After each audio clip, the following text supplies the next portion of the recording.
यह कहानी है एक ऐसे शिव भक्त की जिसकी भक्ति को देखकर भगवान शिव ने समय और कालखंड को भी बदल दिया।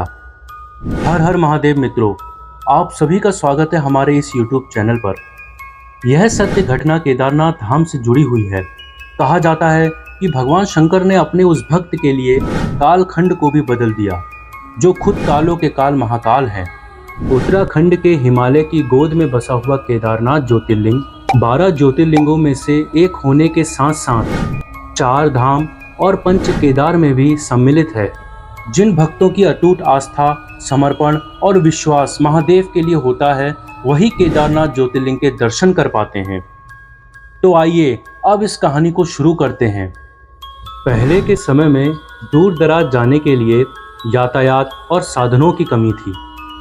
उन दिनों कुछ यात्राएं घोड़ा, खच्चर और बैलगाड़ी की मदद से की जाती थीं, तो वहीं गरीब परिवार लोग पैदल मार्ग को अपनाते थे।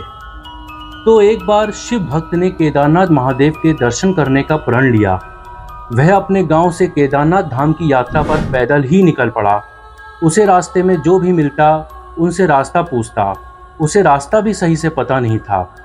मन में भगवान शिव का ध्यान करते हुए और भोलेनाथ का जाप करते हुए चलते चलते उसको महीनों बीत गए। आखिरकार एक दिन वह केदारनाथ धाम पहुंच ही गया। वह उस समय पर पहुंचा जब पुजारी लोग मंदिर के द्वार बंद करके अपने घर को वापस जा रहे थे। केदारनाथ मंदिर के द्वार 6 महीने खुलते हैं और 6 महीने बंद रहते हैं। पंडित जी को जाते हुए देखकर उसने बताया कि वह बहुत दूर से महीनों की यात्रा करके आया है और मेरी प्रार्थना है कि कृपा कर एक बार प्रभु के दर्शन करवा दीजिए। यह सुनकर पंडित जी ने उसको बोला कि यहाँ का एक नियम है, अगर एक बार कपाट बंद हो गए तो 6 महीने बाद ही पूजा अर्चना के साथ खुलेंगे। नियम तो नियम होता है। वह बहुत रोया और गिड़गिड़ाया, कांपते हुए बार बार भगवान शिव को याद करने लगा कि प्रभु बस एक बार आप दर्शन करा दो। वह सभी से प्रार्थना कर रहा था, लेकिन किसी ने भी उसकी नहीं सुनी। पंडित जी बोले, अब यहाँ 6 महीने बाद आओ या 6 महीने तक यहीं पर रुक जाओ। यह कहकर सभी लोग वहाँ से चले गए। अब वह विचार भी क्या करता, जैसे तैसे केदारनाथ पहुँच पाया था। अब घर कैसे जा पाता। वह वहीं पर रोता रहा। रोते रोते रात होने लगी, चारों तरफ अंधेरा हो गया, लेकिन उसे विश्वास था अपने शिव पर कि वह जरूर कृपा करेंगे। अब उसे भूख और प्यास भी लगने लगी।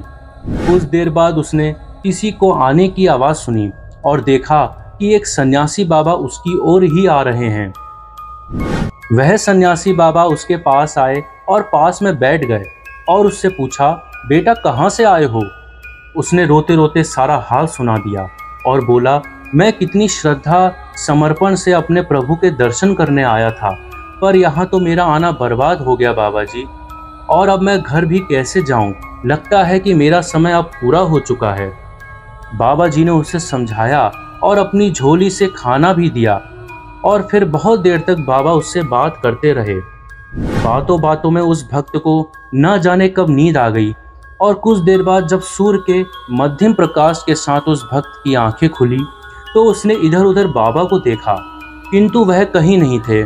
इससे पहले कि वह कुछ समझ पाता, उसने देखा कि पंडित जी और उनके साथ उनकी पूरी मंडली आ रही है। उसने पंडित जी को प्रणाम किया और बोला, कल आपने तो कहा था कि मंदिर 6 महीने बाद खुलेंगे और इस बीच कोई नहीं आएगा, लेकिन आप तो आज ही सुबह आ गए। पंडित जी ने उसे गौर से देखा और पहचानने की कोशिश भी की। फिर पूछा कि तुम वही हो क्या जो मंदिर के द्वार बंद होने पर आए थे, जो मुझे मिले थे, 6 महीने बाद होते ही वापस भी आ गए। उस आदमी ने आश्चर्य से कहा, नहीं, कल रात में ही तो आप मिले थे और मैं यहीं सो गया था और कहीं नहीं गया। पंडित जी के आश्चर्य का ठिकाना नहीं रहा। उन्होंने कहा, मैं तो 6 महीने पहले मंदिर बंद करके गया था और 6 महीने बाद आया हूँ। तुम 6 महीने तक यहाँ इतनी ठंड और बर्फ के बीच जिंदा कैसे रह सकते हो। पंडित जी और सारी मंडली हैरान थी। इतनी सर्दी में एक अकेला व्यक्ति कैसे 6 महीने तक जिंदा रह सकता है। तब उस भक्त ने उनको सन्यासी बाबा के मिलने और उसके साथ की गई सारी बातें बता दी। उसने कहा कि एक सन्यासी बाबा यहाँ आए थे तब पंडित जी ने पूछा, वह कैसे दिखते थे? उसने बताया, लंबे थे, बड़ी बड़ी जटाएं, एक हाथ में त्रिशूल और एक हाथ में डमरू लिए, मृग छाल पहने, शरीर में भस्म लगाए और माथे पर त्रिपुंड था। यह सुनते ही पंडित जी और सब लोग उसके चरणों में गिर गए। वह बोले, हमने तो पूरी जिंदगी लगा दी किंतु प्रभु के दर्शन ना पा सके, और तुम्हारे लिए तो प्रभु ने समय चक्र से 6 महीने को एक दिन में कर दिया। तुमने तो साक्षात भगवान शिव के दर्शन किए हैं। उन्होंने ही अपनी योग माया से तुम्हारे 6 महीने को एक रात में परिवर्तित कर दिया और इस कालखंड को छोटा कर दिया। यह सुनते ही उसकी खुशी का ठिकाना ना रहा। वह जोर जोर से झूम उठा।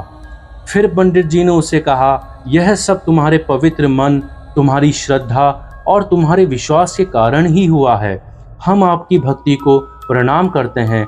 और उसके बाद उस भक्त को पंडित जी ने भगवान शिव के केदारनाथ ज्योतिर्लिंग के दर्शन करवाए। मित्रों, भगवान भोलेनाथ पर अटूट आस्था और विश्वास रखने वाले भक्तों का हमेशा भला हुआ है। महादेव कहीं ना कहीं, कभी ना कभी अपने भक्तों की परीक्षा जरूर लेते हैं, लेकिन वह कभी उसे हारने नहीं देते। उन पर विश्वास ही उनकी परीक्षा में सफल होने की निशानी है। मित्रों, हमारी यह महादेव से प्रार्थना है कि आपके घर में भी सुख, समृद्धि और खुशहाली का वास हो। वीडियो पसंद आई हो तो लाइक अवश्य करें, कमेंट में महादेव का जयकारा अवश्य लगाएं। हर हर महादेव। ओम नमः शिवाय। जय महाकाल।